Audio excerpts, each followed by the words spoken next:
Are you just gonna like sit there and be weird, or what exactly do you want / need from me? I don't know if I even really know where to start.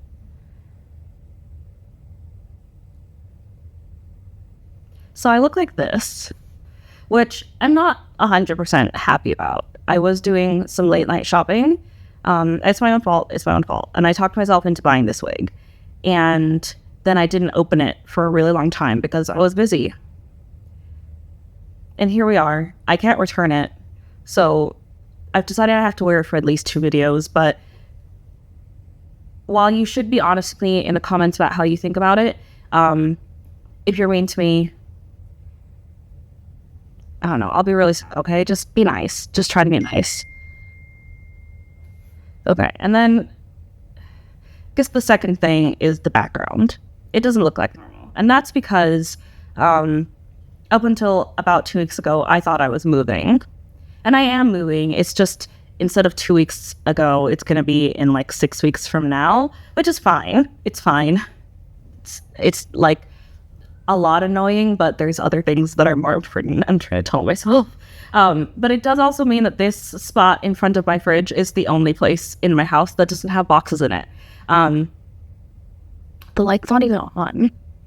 Okay, let me turn the lights on. The lighting's gonna change. Okay, the light's on now. I don't know how much the lighting changed. Hopefully not too much, but that's not the important part of the video anyway. So yeah, lots of things are currently sitting in a box somewhere. And I'm just sort of doing the best with what's available to me because I'm not going to unpack my boxes. That would be silly, right? But anyway, welcome back to my channel. I'm Sharri. I'm a PhD candidate in Historical Musicology, and I really like talking about music, so thank you for being here. And today we're going to talk about Hit Me Hard and Soft, which came out several months ago.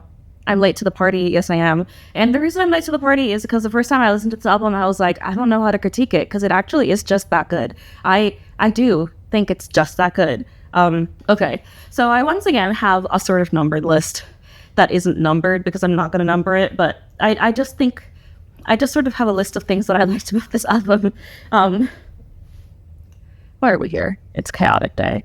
I also have a cat. She's all out of sight right now, but since it's just me who lives here, other than me talking to myself, which does happen frequently in all fairness, she doesn't hear a lot of conversation. So whenever I like talk to someone on the phone or like get on a Zoom call or talk to a camera per se, she's suddenly very interested in what I'm doing. So she's sitting over there right now pretending she's not interested, but she probably will become interested and will join the filming today. Hopefully that happens. But anyway, here's my numbered list about Hit Me Hard and Soft.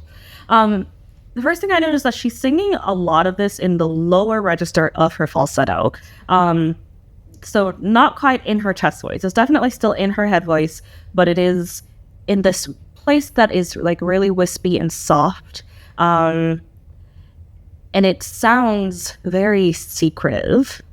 And somehow is like really straddling this line between a secret new love that you want to keep to yourself and a secret love that you want to keep to yourself because homophobia sucks.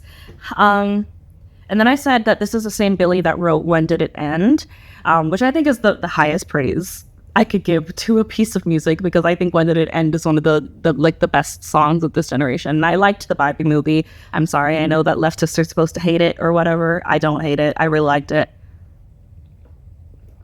What are you doing? No, don't eat things off the floor. Don't eat things off the floor. Okay? There's like $30 in my bank account, okay? You and I, we can have a board trip to the vet this week. Yeah. Go back to the bedroom, please. Thank you. The sass. Okay, anyway. I love the amount of acoustic on this album. And that doesn't feel very Bille. I feel like Bille is known for an extremely digitized sound. I don't know if I agree necessarily with this next thought, but she is often brought up when we talk about hyperpop, and I think that's a mistake. Bille is not hyperpop, but I do get that she's often known for a very overproduced sound, but this album has a lot of acoustic. And I do think the reason that is because acoustic sounds or acoustic pieces tend to sell a version of authenticity, which makes sense in this being a coming out album. And this, I know in a lot of the press about this, which we will get to later, Bille says that this is like the truest version of herself or something like that. So yeah, I think it's really interesting that acoustic tends to sell a version of authenticity, which is a conversation to be had. It's one of the things I'm thinking about actually with my PhD, within my dissertation, this link between acoustic instruments and authenticity, and I do wonder why that is. But either way, Bille somehow feels that this album is more real than her older albums, which I think is an interesting case. And I don't know Bille's music super well, so I don't know if I can speak to this is somehow more real, that the ideas, at least that she's playing with thematically or are more real, but at least she wants us to believe that they are. And the next thing I noticed was that owing to the fact that she's coming out as bisexual, she's actually pretty free with the pronouns here. I don't know, maybe people who aren't chronically online have not been noticing this, but like during Pride Month, there was like a lot of biphobia, more than usual, and it was weird. And this whole thing about like whether or not bi people belong in queer spaces, or specifically whether or not bisexual people and their like boyfriends belong in queer spaces. I'm not here to rehash that argument because I think the argument's really stupid. But I think owing to specifically her bisexuality, she does, Bille does her job in shutting down biphobia by reminding people that the whole point of biphobia is the bi part and the pronouns. So, and as a result, she's really free with her pronouns. She is really good at using both she, her, and he, him pronouns when discussing potential lovers in this album, which I think is important and really cool. And then my next thought was that I really love this genre of gay art specifically that doesn't foreground oppression, not that understanding queer. It's important to understand homophobia in narratives about like queerness, but like this album is really just queer expression and queer joy and queer people having relationships that queer people exist, and they have relationships that are beautiful and frustrating and heartbreaking and magical and normal, and it's not just all like policy, which has its time and place, but also like queer expression has its time and place. Said love of my life. Yeah. I think the actual song is called L'amour de ma vie, if I got that French right. I didn't study French. I'm just a singer. Is very Parisian. There's this new creator on TikTok who I've been following a lot, and she has a new song coming out called Paris, and her name is Lizzie. I don't remember her last name, but her first name is Lizzie. And all of her music reminded me of this one song by Bille. So listen to Bille and listen to this artist, who I'm going to put up right here. Okay. And then I said that every song I heard on this album is sort of like a scene in The Perfect Beach movie, which is how we're going to get into my song by song analysis of this movie, of this album. See, I already have myself calling it a movie because this album feels like a movie. So for Skinny, which is the first song on this album, there's really good use of the falsetto here, and she makes her voice sound small, I think to evoke both the essential theming of skinniness and the kind of frustration that our society aligns with smallness. Specifically the frustration that our society aligns smallness with physical and mental wellness. And then at the end, I think this is really interesting, actually. I almost said this is my favorite part of the album, but I loved this album so much. I hate ranking albums in my head, but I think I might like this album more than TTPD or Cowboy Carter. I'm going to get in trouble for saying that. I also say that as if I don't have an album ranking planned for this channel. Like at the end of the year, we are absolutely going to rank the albums. I don't know. I feel like I don't know this album. I haven't spent as much time on this album as I have TTPD or Cowboy Carter, because I feel like both of those two albums have a lot to dive into. And this album very much is just vibes. And it's interesting to me that it came out around the same time that like Radical Optimism did. That like Radical Optimism isn't, if you play with electrical cords, you're going to get electrocuted. Can you move away from there, please? She's so naughty. You are naughty. Does it anyway, even though I told you to stop. Whatever. But I don't know. So I don't know if it's fair to align because they're not similar in theming, but I think they're sort of in the same realm of they weren't trying to be super impactful. It's just an artist telling a story. But for whatever reason, I do feel that Hit Me Hard and Soft was more impactful, maybe because it feels more stirring. And I do think that is because of a decision to be really intentional with the production. And thinking really deeply about what the falsetto is doing and adding a string quartet at the end of this song, which is what I was getting to before I got distracted. And I said, structurally, it's really beautiful. It feels like I'm imagining her singing this on a stage at a very formal concert. And it's a truly just stunning way to introduce an album. And I don't know exactly what it's doing or how to align this like string quartet with skinniness. But even though the more I've listened to the song, I'm not even sure like skinny is what the song is about. I said perhaps it's serving as a musical elegy to the person she was before. And that the song isn't really about being skinny. Look, me from 2 weeks ago is so smart, you guys. Because the song really isn't about being skinny, but about how she's changed as a person because of the end of this relationship, which I think... Did you walk away? Or are you? Okay. Because she's changed as a person because of the end of this relationship. So that, yeah, I feel like the musical decisions are more intentional and thus more impactful, even though this album is extremely internal,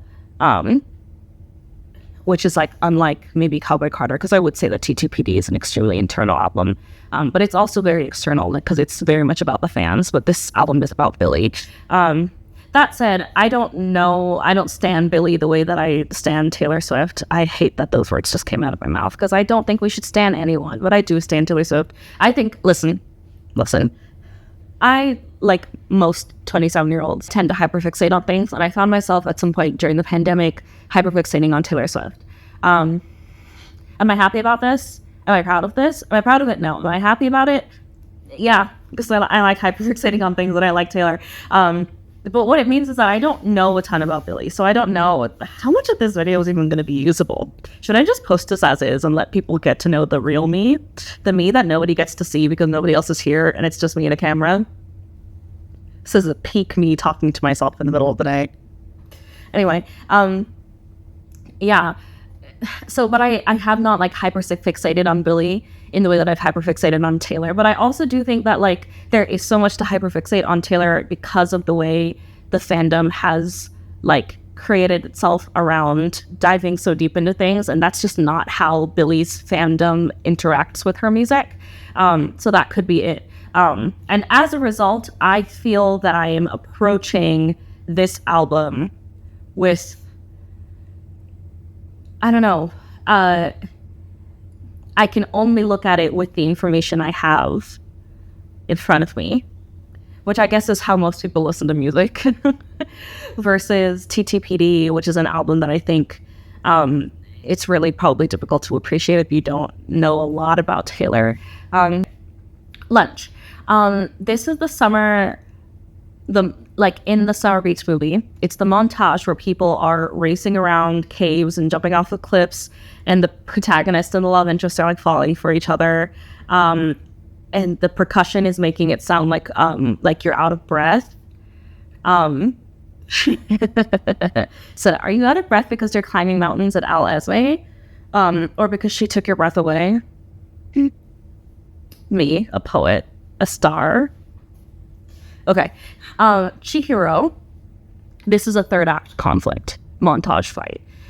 This reminds me of Deja Vu, which is a song that frustrates me a lot because the chorus isn't singable, and it feels really incomplete. The directions in Deja Vu feel really incomplete. But this song is similarly difficult because there's like lots of really high, big intervals happening, and there's a lot of sliding between registers happening.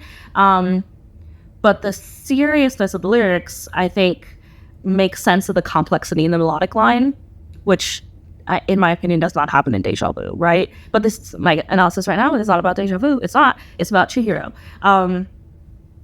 So I said here next that choosing to make the production elements foreground the coda is really interesting.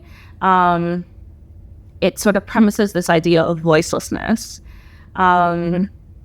But if you watched my video from, I think, 2 weeks ago, if this comes out this Thursday, it would have been 2 weeks ago, I said that the music video doesn't really make any sense to me. Not that I don't think the music video isn't good, because I actually think it's a gorgeous music video. Like, it's very pretty. I just don't understand it. And I think I still feel the same way about the song in general. I don't understand the song. So I'm thinking that this, like, putting the, like, melody behind the production foregrounds an idea of voicelessness. My nose itches. But I don't know what the voicelessness is setting off. Okay. Birds of a Feather. I love this song. I cannot get sick of this song. Every single time I hear this song, I think, wow, this is a bop. I don't understand how. I think it is, like, finally starting to, like, chart. But I don't feel like it ever got, like, a moment on TikTok, even really, and which doesn't make any sense to me. This is the car scene. The love is really overwhelming, especially if you've never experienced it, scene, and you start self-sabotaging, and you're terrified and vulnerable. And I did hear, I felt like I heard a little bit of Chihiro coming back at the end of Birds of a Feather. Yeah. So this is a part where I admit that when I started writing this, I got really frustrated and just wanted to listen to this album. And and I stopped doing song-by-song analyses because I felt myself saying a lot of the same things, that the tone was really secretive and that this is a scene from a beach movie, and thinking, is there not anything else that you, with, like, upper-level degrees in music, could offer this audience? And so one of my core followers, okay? I only have, like, 4,000 TikTok followers, but I have, like, 5 or 6 people who are, like, there for me, okay? They back me up in the comments when men try to think that they know more about a certain topic than I, who have been trained in this topic, do. And anyway, and so one of these lovely followers wrote this. I'm going to put it right here. Wrote this comment, basically saying it has been difficult to enjoy this album because they were a huge fan of Bille, but then Bille spoke negatively about her past albums, which this commenter loved. Which I understand. I actually think it's really disappointing when I see people do this. It's not that rare. I was able to find, I think, at least 2 separate, I'll put them both here, 2 separate articles about history of just musicians doing this. And then off the top of my head, I can think about, like, the way a lot of actors talk about movies that they were in as teens. Like, there's that one guy from The Kissing Booth, which honestly, I don't blame him, because The Kissing Booth is a terrible movie. I wasn't able to get more than 5 minutes into it. But also, like, Rob Pattinson, the way Rob Pattinson talks about Twilight, as if Twilight didn't, like, raise a generation of women. Okay. Right. Like, it's normal, and it's a really normal activity, but it is like disappointing, to think like you were involved in something and you can't be proud of it. There is something to the idea of, like, recognizing when your work has not stood up to the time, right? Calling something shit because the prevailing opinion is that it's shit just feels a little bit, I don't know, childish. So I did what any good researcher does. Oh, it's a bird. I got distracted. I did what any good researcher does. I'm, like, up on something. What am I on? Do you know what I need? I need some Ritz crackers. I'll be right back. Crackers were in my bedroom because I eat them late at night. And they're matching for food.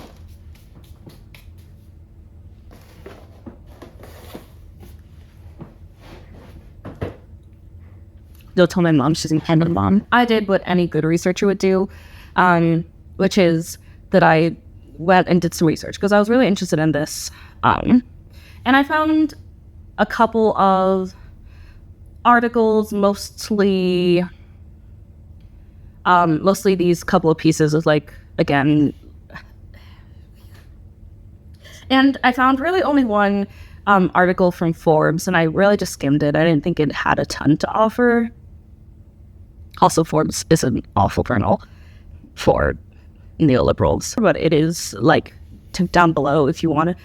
But there was nothing when I just Googled it. What I did find was the official quote, which actually the only place I did look fairly deeply for this, but the only place that I could find her talking about talking like less than positively, or maybe it's been scrubbed from the internet. I do think I looked fairly hard, so maybe it's just been scrubbed from the internet. The actual instance that this commenter was talking about was this interview with Uproxx, with the writer Alex Gonzalez, at I guess a website called Uproxx, probably like a magazine website. I'd actually never heard of it before, where she basically says that she was overconfident on Happier Than Ever, and that she doesn't really believe that she put as much effort into it as she could have, which I might argue is a little bit different than shitting on something, but I can hear where you're coming from. If like you have invested a lot of time into loving something that an artist created, an artist saying, actually that was shit. I didn't work that hard on it. If you like it, you like. Things that aren't really very good. That does suck. But I wanted to get into like why even say something about that, because it's a really common thing that you do. So I did what a good scholar does, and I went to the library. Okay, so that was a lie. I did not go to the library. I did think about opening up Hollis, which is our like library catalog system, our online library catalog system at Harvard. But you can't look that up from a phone, and I was lying in bed. And I was not getting up out of bed. So instead, I opened Google Scholar because I can open Google Scholar from my phone. So anyway, I found really actually virtually no like peer-reviewed research on the idea of self-criticism from a humanities journal. Yeah, I found only 2 studies on the idea of self-criticism, and they were both from this journal called The Psychology of Music, which I thought about. That's a video for another day, though. The first article was this one, which was basically trying to see if there was it's not a humanitarian article. It is a statistical article, so it was trying to see if there was a correlation between the music of Beethoven that does well, or that still gets listened to, versus the ones that he was extremely self-critical of. I don't know, just from a research position, of course, I have never taken a class in quantitative analysis, but like, just from, I don't know, high school statistics, this research is immediately flawed because you're, like, what we still listen to of Beethoven's today is not a good indicator that music is actually good. We're still foregrounding this issue of like the idea of something being good or not being good is generally immeasurable. And there's too many indices that could affect why people are listening to something or not listening to something outside of it just not being good So for that sake, I didn't spend a ton of time listening to this article. And the second one is the correlation between how well a set of music students did after, at the end of the semester, at different times during the semester, depending on how self-critical they were being when being surveyed throughout the year. And again, I think that this might come up with some interesting data, but I wonder about why the direction of this question being asked, and why the question isn't like, I guess if the question is like, how does self-criticism affect students? Maybe perhaps this data can help you get there, but it's perhaps asking that question in a wrong way. I don't know, editing Sharri, clear that up if I got it wrong, but this is the article. So basically all that to say is that there isn't much research on this, which I think is interesting. The best that I could come up with out of the second article is this idea that perfectionism is an understood problem amongst at least music students. And you'd probably have to extrapolate that data to musicians in general, but music students in a like conservatory-style program, I would probably say take music as seriously as someone like Bille Eilish. I'm looking at right now a photo of Kanye, Lady Gaga, and Ariana Grande, as like a top charting artist does, and that it's understood that perfectionism is a problem and self-criticism is a problem. I think I'd be curious about like why are these problems arising, to me is like a more important question. But I don't know, far be it from me to criticize somebody else's research. Actually, no, that isn't my literal job actually, but whatever. The point is that the question is perfectionism. So why did Bille shit on, so to speak, this album? And I do think that I had some thoughts that I think that there is a note, or at least coming from a person who was at one point a music student who was self-critical, that there is a certain idea of protecting yourself from critique by being the first to critique it. Like, if you get off stage at a performance and say, wow, I was shit, I was awful, it now feels like something you're all agreeing on, and not you being outside of the joke that everybody else is talking about. So instead of it being like, how can you be that bad and not know it? It's like a certain self-actualization of work that needs to be done. So there's that. I also think some of it is like a fear of the juvenile. Bille is quite young. I'm trying to think. I don't know exactly how old she is now or how old she was when she put out Happier Than Ever. But this reminds me of this. If I can find it, I'll put it here. But I have a feeling I won't be able to find it. Critique that I saw of TTPD, which talks about it not being good because it's juvenile. And I always think that that's really interesting critique, because what are the characteristics of juvenility of like juvenile? Is that the idea that children can't experience trauma and talk about it? That doesn't make any sense to me. But either way, this idea of like having to speak badly about things you did younger because now you're older and wiser, because clearly getting older means that you're smarter now. So again, by fearing juvenility, is that a word? I don't even know it's a word. But because you fear a juvenile so much, you do sort of what I was talking about before, that you are the first to critique something. Before somebody can start saying, oh, this is so much better than your last work, you're the first to critique that last work. And then probably the last thing that I thought about that was that critics, or even just people, hate it when you are proud of yourself. I think of Taylor, and I did spend not a super long time, maybe like 5 minutes last night, searching for people criticizing Taylor specifically for this. But the truth is that there's so much critiques of Taylor, some justified, some not. There's so much like critiques of Taylor from like indie bros on the internet that it's really hard to get through it all to find the specific critique you're looking for, but it exists. Just, I don't know, take my word for it, okay? Taylor is extremely proud of herself, and she has every right to be. And people hate her for that.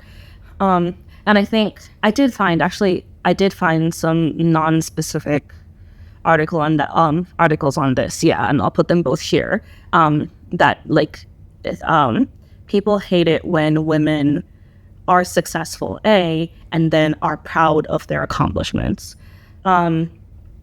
So perhaps this is Bille's way by casting aspersions on her last album. This is perhaps Bille's way of protecting herself from that. That she's sort of joining the crowd of like not being proud of herself. And I'm thinking too that this album won a lot of Grammys, and that I remember her like seeing footage of her from that Grammys audience and her being like terrified that she was going to get bullied online for raking in so many things, from like raking in so much praise for this album, that I do wonder if some amount of it is like, if I'm leading the charge on, hey, the album wasn't that good, the crowd will leave me alone about it. So maybe that's it. But then, you know, whenever women do anything, it's like, damned if you do, damned if you don't, because like Bille's going to receive criticism for being proud of herself, but she's also going to receive criticism for not being proud enough of herself. I don't know. And I don't really think it's the same thing. Like, I definitely think it makes sense to be frustrated about, it definitely makes sense to be frustrated that something you like, somebody else is saying isn't good, even if it's the person that created it. But I also think like Bille has a right to feel however she wants to about her own album. I haven't done like an in-depth review of Happier Than Ever. Maybe I will. Honestly, at this rate, probably next year, because so much music is coming out this year. Like, what is it? Everyone and their mom was like, I'm gonna put out an album this year. Yeah, and I'll be the final judge, I guess, on whether or not Happier Than Ever is good or if it was actually lazy, like Bille seems to think. That was a joke. Yeah, that was a joke, okay? Okay, because people can't handle humor on the internet. Probably the last thing that I was thinking about, and I actually probably should have started with this because it's a little weird, but this is my music education coming out. And it's just I spend a lot of time on this channel telling you about videos I have planned, but it's because I have lots of ideas, okay? This is why all academics should start YouTube channels, because we spend so much time being like, man, I should write a paper on that. Now it's like every single idea that I have that I'm like, oh, I should write a paper on that, I just come talk about it on my channel, okay? And now I can put all the energy that I should be spending, that I would normally spend, what was I trying to say? Basically, I can just focus on my dissertation instead of writing other random articles that nobody's going to read and don't need to be written. Anyway, so Edward Hanslick was is like the father of music criticism, for lack of a better term. And I do have a video planned on music criticism in the future. Actually, hopefully you'll see it late September, early October, if things work out correctly. But yeah, he's the father of music criticism, and Beethoven's stan. Like, if Beethoven has no stands, Edward Hanslick is dead. But he is dead. Sure. Anyway, he loved Beethoven to the point where it became like a thing that later, when people like Handel and Handel's contemporaries started writing about started writing music, other music critics would like critique them. They started these Handel and other composers started becoming reticent to like write and publish compositions because they were scared they were going to get compared to Beethoven. And now this is connected. I don't remember now why it's connected, but it is connected. Maybe it's just the idea that, like, again, like, there's very few indices in Beethoven that actually suggest that Beethoven is like the best music of all time. That's just something that people like to say, but it isn't true. There's no proof of it, right? But for whatever reason, it's always this like score that other music is measured from. It is often the score that other music is measured from. But why is that related to Bille, Sharri? Why were you thinking about this? Oh, it's because the next thing. And as a result, Handel and these other composers had to do certain things to protect themselves from critique, because music criticism is so affect-based. Which is a conversation we'll have. And this was supposed to be connected to the wanting to protect your art from critique by being the first to critique it. This was a chaotic review of Hit Me Hard and Soft by Bille Eilish. I'm not on anything. I've had a Red Bull today and porridge. That's it, though. Oh, I mean, like duloxetine, but I take that every day. I don't know. Anyway, thanks for being here. Click here if you want to see my reaction to the Chihiro music video, and click here if you want to see my reaction to the new T2PD set at the Eras Tour. And I'll see you next time. Bye.